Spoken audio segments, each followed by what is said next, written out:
यह रात सिर्फ सवाब इकट्ठा करने का वक्त नहीं है, बल्कि यह वह रात है जब पूरी कायनात का सबसे बड़ा और फैसला कुन वक्त शुरू होता है।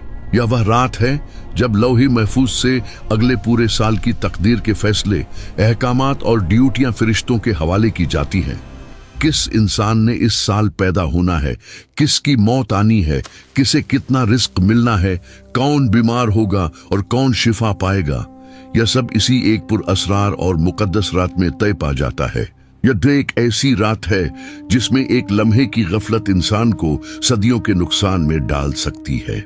और यही वजह है कि इस रात जमीन का माहौल और फजा दुनिया के आम दिनों जैसी बिल्कुल नहीं रहती।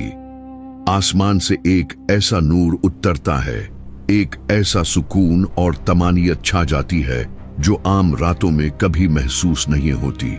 इस रात की रूहानियत का आलम यह होता है कि आसमान के दरवाजे खोल दिए जाते हैं और फिर एक ऐसा हैरत अंगेज वाकया होता है जो इंसानी अक्ल को दंग कर देता है। आसमान के वह बंद दरवाजे जो आम रातों में बंद रहते हैं, लैलाउल कद्र में पूरी तरह खोल दिए जाते हैं। अल्लाह की रहमत इस रात अपने उरूज पर होती है। सूरहुल कदर में अल्लाह फरमाता है, इस रात में फरिश्ते और रूहुल अमीन अपने रब के हुक्म से हर काम के लिए उतरते हैं। यहाँ रूहुल अमीन से मुराद फरिश्तों के सरदार जिब्राइल अलैहिस्सलाम है। आसमान से नूरानी मखलूक का एक ऐसा सिलाब जमीन की तरह उमड़ आता है जिसका हम इंसान अपनी इन महदूद आंखों से अंदाजा भी नहीं लगा सकते। मुस्तनद अहादीस में आता है कि इस मुकद्दस रात में जमीन पर फरिश्तों की तादाद कनकरियों से भी ज्यादा होती है। इतने फरिश्ते उतरते हैं कि पूरी जमीन पर तल धरने की जगह बाकी नहीं रहती। हर तरफ नूर ही नूर होता है। फरिश्ते हर इस बंदे के पास जाते हैं जो खड़ा या बैठा अल्लाह का जिक्र कर रहा हो, नमाज पढ़ रहा हो, कुरान की तिलावत कर रहा हो या रो रो कर अपने गुनाहों की मुआफी मांग रहा हो। वह इन इबादत गुजारों को सलामती का पैगाम देते हैं और इनकी सच्ची दुआओं पर आमीन कहते हैं।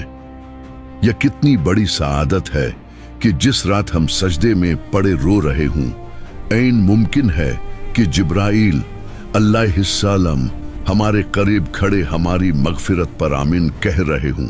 यह सलामती, अमन और रहमत का सिलसिला गुरूब आफताब से शुरू होता है और फजर के तुलू होने तक जारी रहता है।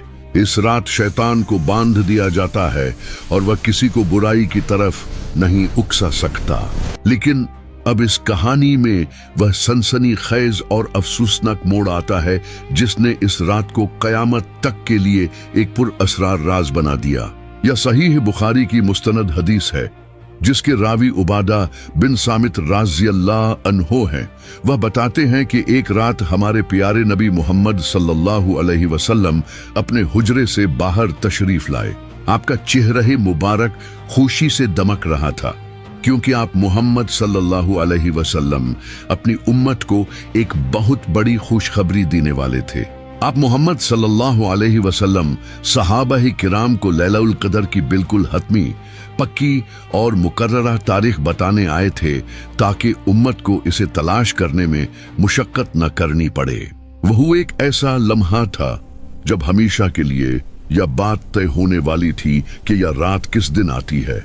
लेकिन जैसे ही आप मोहम्मद सल्लल्लाहु अलैहि वसल्लम बाहर आए, आपकी नजर दो मुसलमानों पर पड़ी जो आपस में बुरी तरह झगड़ रहे थे। इनके दरमियान कोई सख्त बहस हो रही थी, आवाजें बुलंद थीं और वह एक दूसरे के खिलाफ गुस्से में थे। और फिर वह हुआ जिसका किसी ने तसव्वुर भी नहीं किया था। इस झगड़े की नुहूसत की वजह से वह इल्म जो आसमान से उतरा था वापस उठा लिया गया। आप मोहम्मद सल्लल्लाहु अलैहि वसल्लम ने सहाबा-ए किराम राज़ियल्लाहु अन्हु की तरफ देखकर बड़े दुख से फरमाया, मैं तुम्हें शब कदर की खबर देने के लिए निकला था, लेकिन फुलां और फुलां शख्स आपस में झगड़ रहे थे, तो इसकी वजह से इस रात की मुकर्ररा तारीख का इल्म उठा लिया गया। दो मुसलमानों के आपसी झगड़े, गुस्से और इख्तिलाफ की वजह से इतनी बड़ी नेमत और इतना बड़ा राज दुनिया से उठा लिया गया। یا اس بات کا بہت بڑا اور لرزہ خیز ثبوت ہے کہ اللہ کو مسلمانوں کا آپس میں لڑنا، دلوں میں کینہ اور بغض رکھنا کتنا ناپسند ہے۔